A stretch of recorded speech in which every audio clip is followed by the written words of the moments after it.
இன்னைக்கு என்ன சமையல்? ஆமா. Hi friends, good morning. காலை வணக்கம். எல்லாம் என்ன பண்ணிட்டு இருக்கீங்க? எல்லாரும் டீ காஃபி ஆச்சுங்களா? எழுந்தீங்களோ இல்லையோ தெரியல. நம்ம வீட்டில் இதோ டீ வச்சிருக்கேன், குடிக்கணும். அதுக்கப்புறமா இன்னைக்கு சிம்பிளான ஒரு லஞ்ச் தான் ஃப்ரெண்ட்ஸ் பண்ணேன். 4 மணிக்கு போன கரண்ட்டு 5:45 இப்போதான் வந்திருக்கு. நான் 6 மணிக்குள்ளே வேலைக்கு கிளம்பணும். அதனால நான் என்னால் முடிஞ்சது சிம்பிளாக இன்னைக்கு செஞ்சு வச்சுட்டேன். பிரேக்ஃபாஸ்ட்டுக்கு வந்து சத்து மாவு கஞ்சி தான், அது பாப்பாவும் பண்ணிக்கிறேன்னு சொல்லிட்டாங்க. லஞ்சுக்கு மட்டும் என்ன பண்ணியிருக்கேன்னு பார்க்கலாம் வாங்க. இங்கே பாருங்கள், சுட சுட ரைஸு வடித்து வச்சுருக்கேன். அதுக்கப்புறமா முட்டைக்கோஸ் போட்டுட்டு நான் ஒரு சாம்பார் வச்சுருக்கேங்க. கொஞ்சம் சின்ன வெங்காயம் இதெல்லாம் போட்டு சிம்பிளாக பண்ணணுமே அப்படின்றதுக்காக பண்ணிட்டேன். அதுக்கப்புறமா இங்கே பாருங்கள், கார்ன் வேக வச்சுருக்கேன், சோளக்கதிர். இதுதான் ஃப்ரெண்ட்ஸ் லஞ்சு.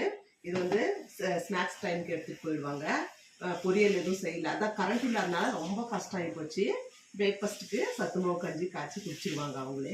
இதுதான் ஃப்ரெண்ட்ஸ் லஞ்சு. நீங்களும் வாங்க சாப்பிடுவீங்க. இந்த வீடியோ உங்களுக்கு பிடிச்சிருக்கோன்னு நினைக்கிறேன். நான் உங்களை இன்னொரு வீடியோவில் பார்க்குறேன். புதுசாக நம்ம வீடியோ யாருன்னா பார்க்குறவங்களா இருந்தீங்கன்னா சேனலுக்கு சப்ஸ்கிரைப் பண்ணிவிட்டு சப்போர்ட் கொடுங்க. நேற்றுலேருந்து இன்னைக்கு வரைக்கும் புதுசாக சப்ஸ்கிரைப் பண்ண அத்தனை பேருக்கும் ஒரு பெரிய பெரிய தேங்க்ஸுங்க. நான் உங்களை இன்னொரு வீடியோவில் பார்க்குறேன். பாய்ங்க.